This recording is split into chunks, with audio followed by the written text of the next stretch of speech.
see.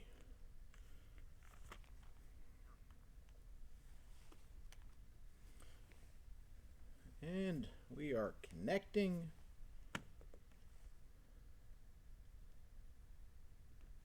Still connecting. Still connecting. Gotta love slash hate technology for all of its wonders and all of the great things you can do with it. You're still held back by it. You think in this day and age everything would there would be mass data and signals everywhere, but you get out here and out in the woods and cross the rivers and go through the woods and come on over here to Prude's Creek and you find out that, well, maybe not so much. I don't know what's going on here. It's not connecting. Recording, but it's not giving me.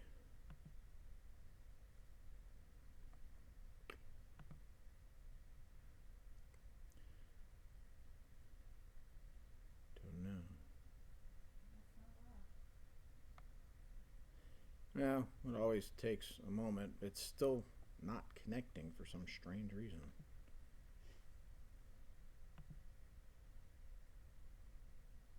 Well, it says we are live now.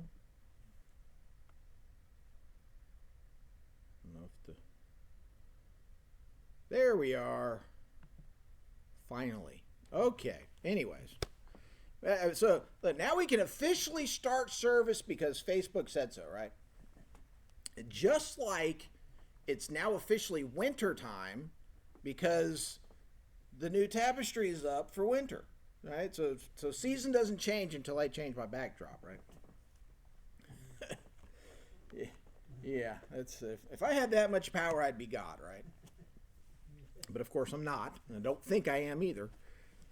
So welcome into Prude's Creek, and hope everyone has had a Merry Christmas. And certainly looking forward to a Happy New Year coming up. And I'm not. I could be motivational, but I'm not a motivational speaker. And I see where a lot of pastors, especially the Sunday before New Year's, will want to get out there and it's a new year, it's a new you, and it's a whole new time to be a new Christian, and you're a new creation. And I'm not saying those are bad things. There's plenty of that stuff out there. So if you want that, you can go find it easily. But we're going to put Isaiah on hold for one more Sunday, and we're going to look at a part of the Christmas story that it gets attention, but not near enough. And it's a little confusing because we want to wad the nativity scene up into a small space. So you have Jesus in some sort of barn setting. And that's debatable whether it's really a barn or if it was the lower room of a house, kind of carved into the limestone in the hillside, as it would have been over there in Bethlehem. But what we know for sure about that room is it was a place where they kept animals so that they would be ready for sacrifice.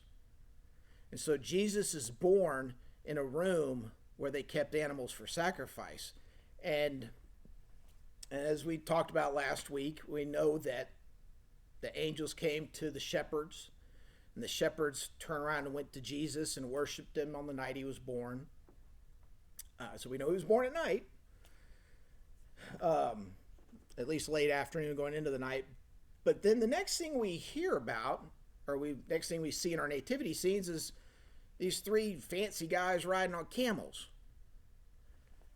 And we read, and it's only in Matthew chapter 2. So we're going to go to Matthew chapter 2 there, Mr. Bobby. And it's only in Matthew chapter 2 that we hear about these guys called the Magi. And Magi is where we get the word magic or magician. It is a word that means a wise man. And that really can cover a lot of, it's a broad category. It's a lot of territory to simply say somebody is wise. So we're going to look at the wise men. We're going to look at the Magi. We're going to talk about them, figure out what did they do, how did they worship, who they were, and where they came from. So we're looking at Matthew chapter 2. We're going to look at verses 1 through 12 to get started. So chapter 2, verse 1. Now after Jesus was born in Bethlehem of Judea in the days of Herod the king, behold, wise men from the east came to Jerusalem, saying, where is he who has been born King of the Jews?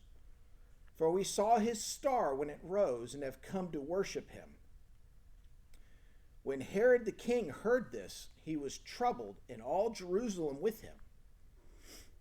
And assembling all the chief priests and scribes of the people, he inquired of them where the Christ was to be born.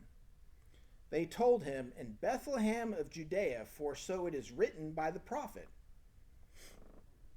And you, O Bethlehem, in the land of Judah, are by no means least among the rulers of Judah. For from you shall come a ruler who will shepherd my people Israel. That's the prophet Micah. That's Micah chapter 5, I do believe. Yeah, Micah chapter 5 is where that comes from. So, verse 7, then Herod summoned the wise men secretly and ascertained from them what time the star had appeared. And he sent them to Bethlehem, saying, go and search diligently for the child, and when you have found him, bring me word, that I too may come and worship him. After listening to the king, they went on their way, and behold, the star that they had seen when it rose went before them until it came to rest over the place where the child was.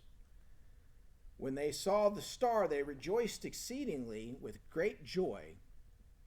And going into the house, they saw the child with Mary, his mother, and they fell down and worshipped him. Then opening their treasures, they offered him gifts, gold and frankincense and myrrh. And being warned in a dream not to return to Herod, they departed to their own country by another way. Dear Heavenly Father, we just, again, dear Lord, thank you for the greatest gift that mankind could ever receive. We just thank you for your Son, that you would sacrifice that we may have salvation, that we may be back in fellowship with you and be able to enter again into your presence, dear Lord. And we just ask that you would bless this church, dear Lord. Just help us to find the way that we need to go, dear Lord, that show us that star to lead this church, that we may be able to grow your kingdom through it, dear Lord. And we just ask that you be Miss Joy as she gets to feeling better, dear Lord. Be with all those who are sick and afflicted, spiritually and physically, dear Lord. Just touch them and heal them. Give them your peace. Let them know that you are God and what you can do for them, dear Lord, that it may further your kingdom. Be with us in the service as we look to see what wise men truly are. And we just ask for all this in Jesus' precious name. So the Magi, the wise men, right? The wise guys. Wise dudes, if you're old enough. These were guys, they came out of the east, as Matthew said, and he's the only one of the four Gospels that mentions the Magi. And like I said, we squeeze our nativity scenes into small spaces, so you have Jesus in the manger, which is a feeding trough. You have that whole scene set up, and then right next to that, you got the three camel jockeys coming in, and there's your nativity scene. Well, what we figure out from this as we read through this and as we study this, they weren't there the night that Jesus was born. Only the shepherds. They came along after the fact. And in doing my research on this to reconfirm, because I've heard and talked about this in the past, but just to refresh myself, it's an approximate 2-year window. It could have been months later. that they showed up to him. It doesn't actually say, it just says they went to Bethlehem. And so we don't know how long Mary and Joseph and baby Jesus stayed in Bethlehem until it was time for them to be able to travel. With a small infant, you don't want to travel. It could have been weeks, could have been months. It could have been as far as 2 years. Now that I honestly don't think it would have been quite that long, but the implication here is that Jesus was not an infant anymore. He was not in the swaddling clothes necessarily. He was not in the manger. And so, like I said, it's about a 2-year window. And one of the ways we know that is when you go down to Matthew 2, chapter 2, verse 16. Herod figures out that the wise men weren't coming back. So you got to understand this with King Herod, and with a lot of the kings back then, a lot of the emperors and the people in charge and whatnot, they were very jealous, very insecure, and they were always concerned that somebody was going to take their power, that was going to usurp their power. So when the wise men show up and say, we want to worship the new king, and this king is in his area, even though it's an infant, this is a potential challenge to his authority. And so he's not going to tolerate that. And if you do any research into any of the Herods, none of them were good people at all. They all were mean, nasty, violent. They're constantly stabbing each other in the back. Their children are assassinating their fathers. The whole line of Herods, all those guys, they're all evil, plain and simple. And so here is, and we find this out for sure in there in verse 16. And it says, then Herod, when he saw that he had been tricked by the wise men, became furious, and he sent and killed all the male children in Bethlehem and all that region who were 2 years old and under, according to the time that he had ascertained from the wise men. So this, again, something else that fulfills prophecy. You see there in verse 18, a voice was heard in Ramah weeping and loud lamentation, Rachel weeping for her children. That's Israel weeping for her children. She refused to be comforted because they are no more. So he wiped out a whole entire generation because he didn't know which one Jesus was. And he didn't know where to find him. And it's, when you go back and you look at this, where'd it go?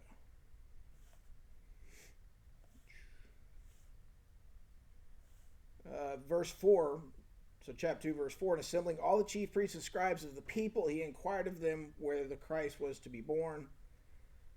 Verse 3, when Herod the king heard this, he was troubled, and all Jerusalem with him. So when we look at the situation when Jesus is an adult and his ministry begins, he's 30 some odd years old, and he's constantly going back and forth with and calling out the Sadducees and the Pharisees. So the Sanhedrin itself, the Jewish leadership, had gone to political measures to maintain their power so they wouldn't be just destroyed or co-opted completely by the Roman government and by whoever was king or whoever was governor of their region. So they had their power base that they didn't want to give up, which is why they didn't want to accept or acknowledge that Jesus was and is the Messiah. And so Herod and all of Jerusalem were concerned. Here's the Messiah. Here's the new king. And a lot of people don't get this because, again, everybody's expecting a political leader, political salvation. They're expecting a great king to come in on the white horse to lead a victorious battle to defeat the Roman Empire and reunite Israel. But as we know, as you and I know, Mr. Bobby, as we know as modern-day Christians with the whole entire Bible, the full counsel of God, we know that it's not time for this yet. Even currently today, almost exactly 2,000 years later, is still not time. God hasn't said it's time yet. So, but again, King Herod doesn't know this. The Sanhedrin at that time, again, they were looking for that warrior king like King David. They were looking for King David to come back. And here comes Jesus in a manger, in the bottom room of a house, because there was no room left, in with all the other animals to be sacrificed. This small child is there. And it's so in come the Magi, coming from the east. And what we learn through extra biblical sources, I'm not a huge fan of extra biblical sources, not to say they're not any good. They are from historical perspectives, and it can help bring context to what we have in the Bible. They're not necessary. But even going back as far as the earliest church fathers, to Tertullian and Origen, who were 1st and 2nd century early church fathers, in their writings that we have, they linked the Magi back to Persia. So the Greek word it's, and I have no idea how you say this, but it's Magoi. I don't know if it's like Magoi or Magoi or Magi or something. We get Magi from it somehow or another. In English, thousands of years later, right? But these men were wise men from Persia. And really, just to be wise just meant you were an educated person. And what I've read over the years and what we've figured out about the Magi is they were kingmakers. These men would travel all over the Middle East, and they would come, either they would be requested, usually they were requested, or they may just show up, as in this case, because they would watch the stars, and they would seek any kind of revelation they could get, divine or otherwise. And if they showed up into your kingdom, you hoped they would bless you and say, yes, you're meant to be the king. The stars aligned and said, you're the king. And that would help cement a leader in a given country. And that's what these men did. If they showed up and they said, no, the stars don't align and the stars don't say that you're to be king, well, then you've got a problem. And we typically associate, as we sang, We Three Kings, we call them kings. They really weren't. As far as we know, they were not. And we assume there was three because they brought the three gifts: gold, frankincense, and myrrh. Which frankincense and myrrh are compounds used in the burial of a person. And it's incense, it's the aroma, there's other properties and stuff to it. And of course you need gold to be able to buy the tomb, or to be able to buy whatever you need. You need gold to be able to buy the stuff to be able to bury somebody. And as well as this, if you're going to bring a gift to a king, you bring them something very valuable. Gold is very valuable. So here they are showing up with money and stuff. I mean, what an odd thing to give to a child, right? Here you go. Here's some incense and some stuff that you're gonna be buried with. And that really, that would just be an odd thing. You walk in, these guys show up, and it's like, here, this is for your kid, so your kid can be buried.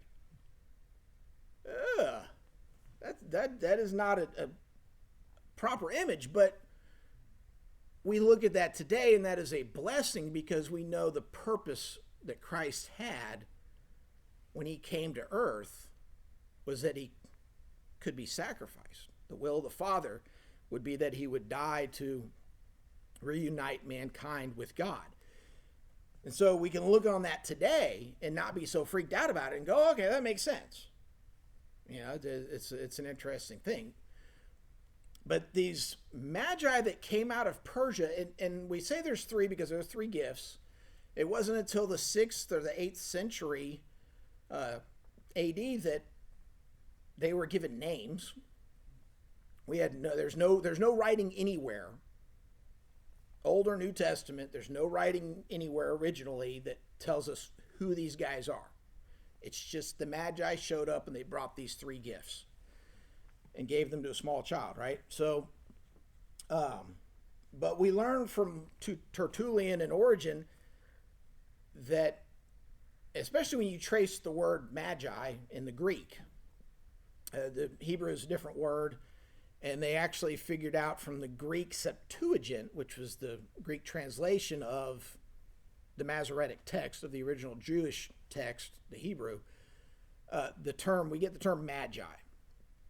And we know that it's wise men. Well, when you get to looking at Persia, you realize there's a connection, and this is what Tertullian and Origen did, was they connected these Magi all the way back to Daniel.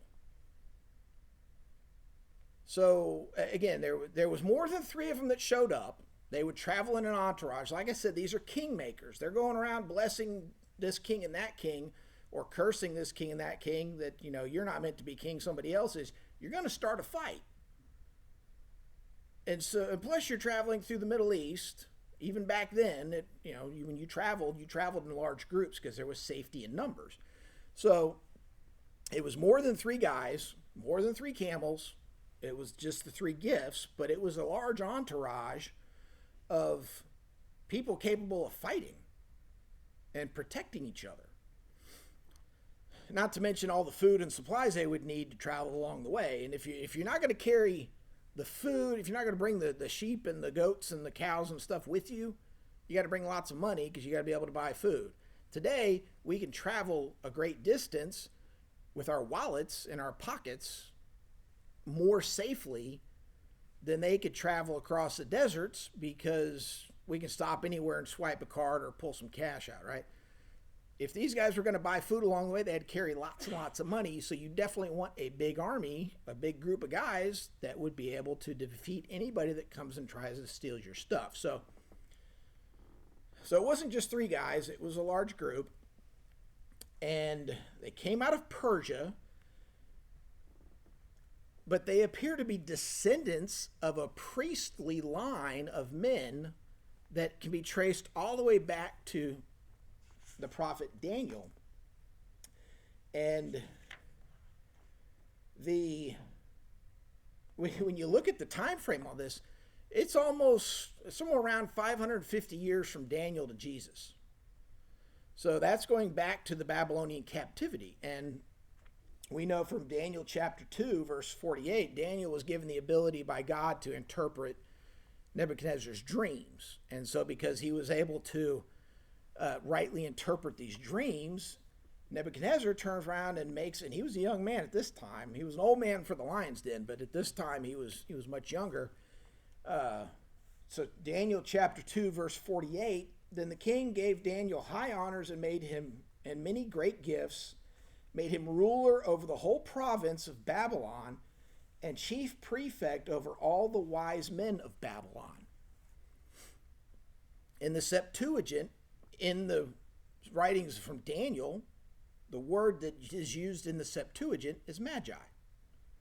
Now, Daniel himself was never described as a Magi because he was over the Magi.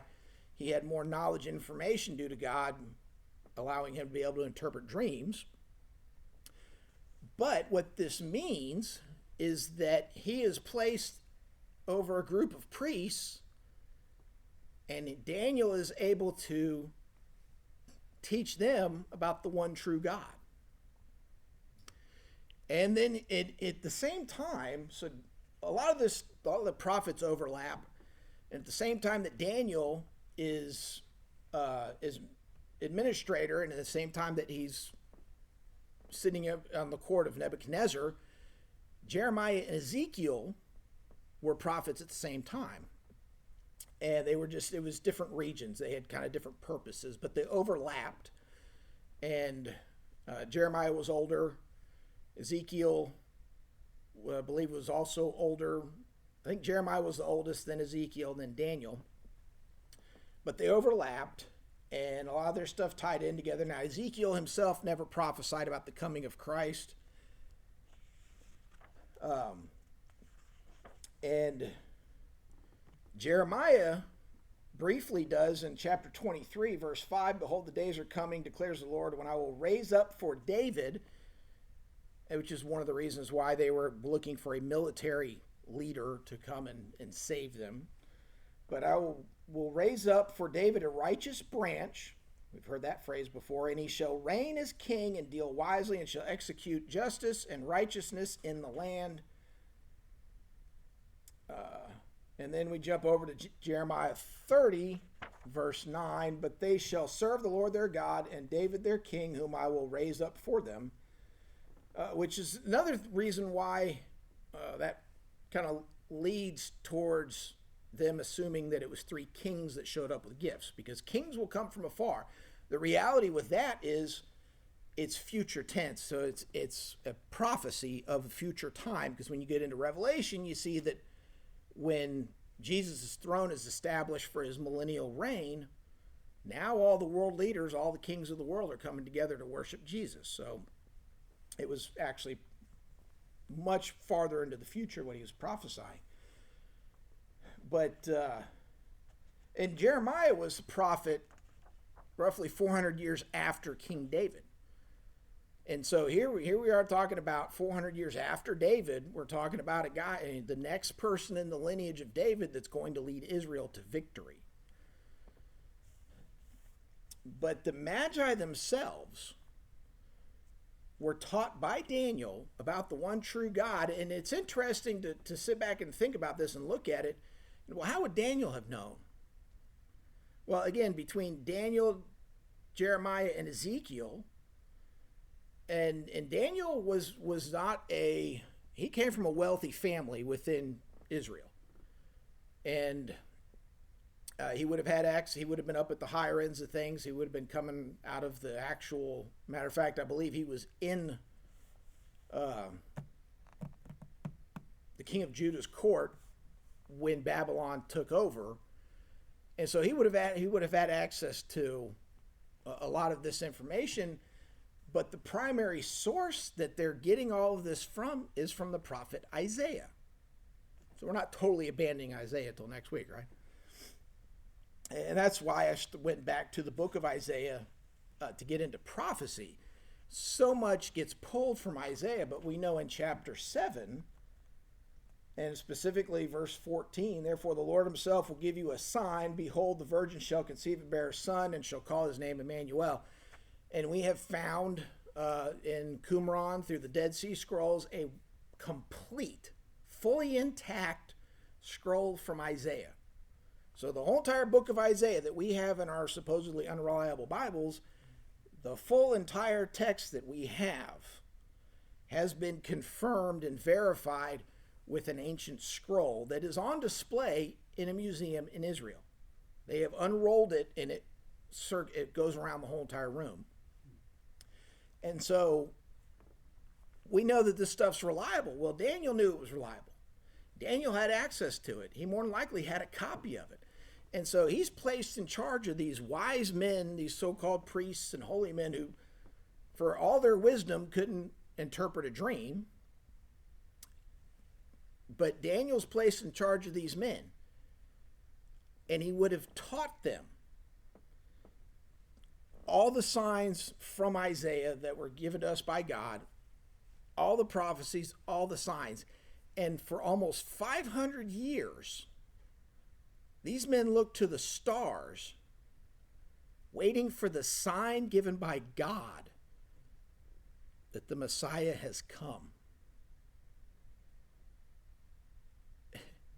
500 years, Mr. Bobby. We have a hard time imagining the next week. You know, Sharon's, "Well, honey, what are we doing?" I have to ask her, what are we doing tomorrow? I have a hard time figuring out what I'm doing the next day. You know, it's like, well, I know I'm getting up and going to work somewhere, but what else do we have going on, right? But these men for 500 years and their descendants and the people they trained all through the years were looking for the coming Messiah for 500 years.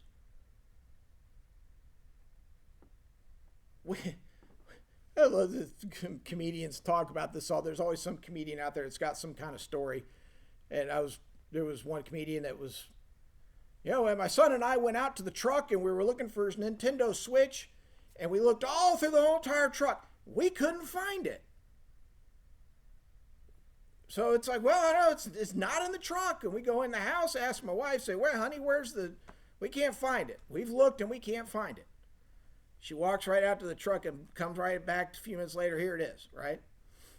So we as men, we go out and we are looking for something and we can't find it and we give up. These men spent 500 years studying what Daniel had taught them and knew enough that when the Star of Bethlehem, when that star appeared in the sky, they knew it was a big deal. And there's always been, there's all these people trying to debate, what was the Star of Bethlehem? Was it an actual star in the cosmos? Was it this, did it move? Was it was it a satellite? Was it actually an angel? Or we don't. The Star of Bethlehem, it was a bright light in the sky that God provided, so it doesn't matter how he did it. It just matters that he did it.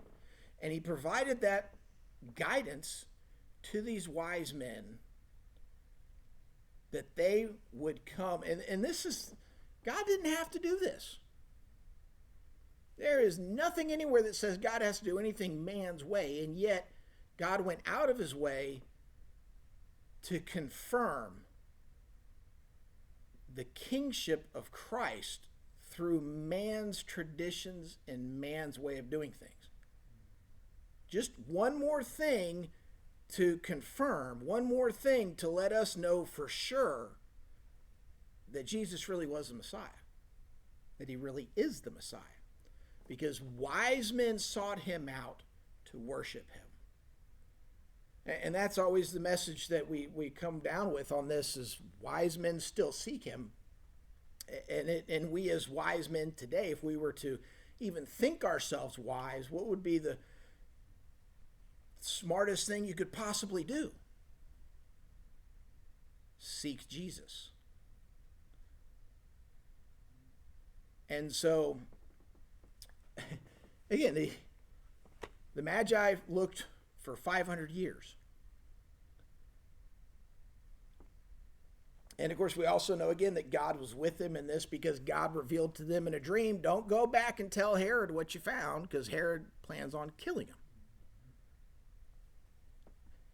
And that's a tragic thing. It's unfortunate that they lost a whole generation.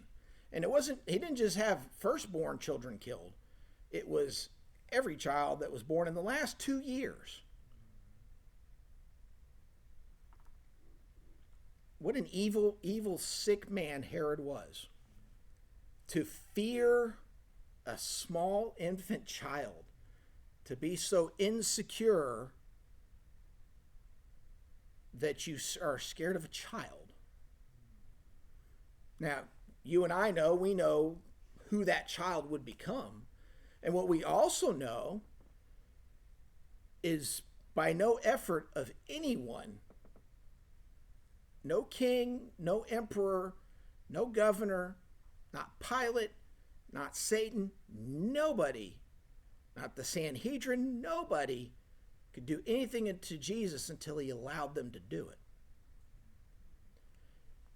And he was still victorious because he walked out of that grave. And he'll be victorious because he'll come back and he will fight a battle that will be, World War II was supposed to be the war that ended all wars, right, Mr. Bobby? That's coming. The true war that will end all wars, period,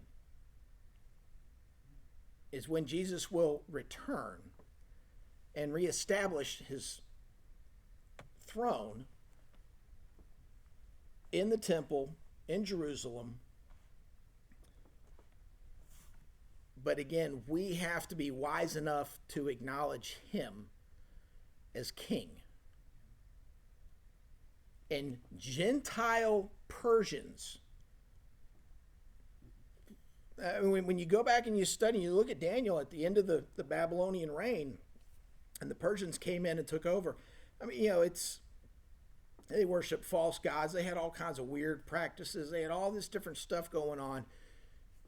But in the middle of all that, they knew that there was coming a king of all kings and a lord of all lords. And they knew to look for him. And we're running around here today, pounding our chests, thinking we're all holier than thou, and we're all hot stuff, and we're everything in a bag of chips. We're better than sliced bread, which really isn't that great of a thing. Sliced bread molds and ruins faster. If you go back and look at the loaves of bread that they would have traveled with, as long as you don't cut the bread, it lasts for a long time. We get sliced bread and it's bad 2 weeks later. So sliced bread isn't that great of a thing. So maybe we are better than sliced bread. Who knows? But in our wisdom, though, we should have the humility to recognize the king. A group of wise men from Persia, after 500 years, could recognize the king. And they knew how to worship him and how to honor him and pay him respect. And we would do well to learn lessons from that. We would do well to refocus ourselves, to humble ourselves, to be able to worship Jesus properly. And when you get into all these people and all these different religions, and buddy of mine that we're going back and forth kind of debating differences between Christianity and Roman Catholicism and some other stuff, and I like him, and he's a pretty good guy, but the arrogance that he speaks from, well, I don't like this and I don't like that, and he's not the only one, so I don't say this just to sit there and pick on him and call him out, but when we deal with people, we meet people, well, I just don't like what God did. So, who are you to pass judgment? Where do you get your moral stance from to say that God killing his enemies is a bad thing? Who are you to say that? Who am I to tell God what I'd like or don't like about what he's done? And let's just say for a moment that, okay, I don't like what God did there. And perfect example. I don't like that God let Herod kill all those children. But who am I to tell God, especially when it's the sin of mankind, it's my sin that created the situation that allowed that to even happen. As part of the process to, now those children I believe will be in heaven. But that's no excuse, right? We have 64 million plus children in America alone that have been murdered since the 70s through abortion. That's tragic and that's horrible. So if we are to allow something like that to happen, who in the world are we to challenge God on anything? But this group of Persian wise men come along and they worship God because they know that this is the King of Kings and the Lord of Lords. They were humble enough to know that they weren't the final authority. And these are the guys making kings. These are the guys going around the Middle East blessing this king and that king. But they knew there was somebody greater than them. So we would do well to humble ourselves and to be like these wise men and to search out Jesus, to find him, that we may worship him. And what's the beautiful thing is You don't have to go far to find him. We don't have to travel across the desert. We don't have to pack up an entourage of hundreds of people and weapons and money and cows and whatever they would travel with. We don't have to do all that. Through Jesus, God has made it so that all we need to do is do an about face, do a 180-degree turn, and look up. Turn from our wicked ways. Look up. Acknowledge God. Praise God. Declare our faith in God, in Jesus, as our Lord and Savior. That's so much easier. I say that. Certainly physically easier. But we're so wise. We deem ourselves to be so wise, and we deem ourselves to be so high and mighty and important that we get to decide what the morality is, and we get to decide what God does or doesn't do. But if we can humble ourselves, then we can find the answers, right? So, wise men seek Jesus.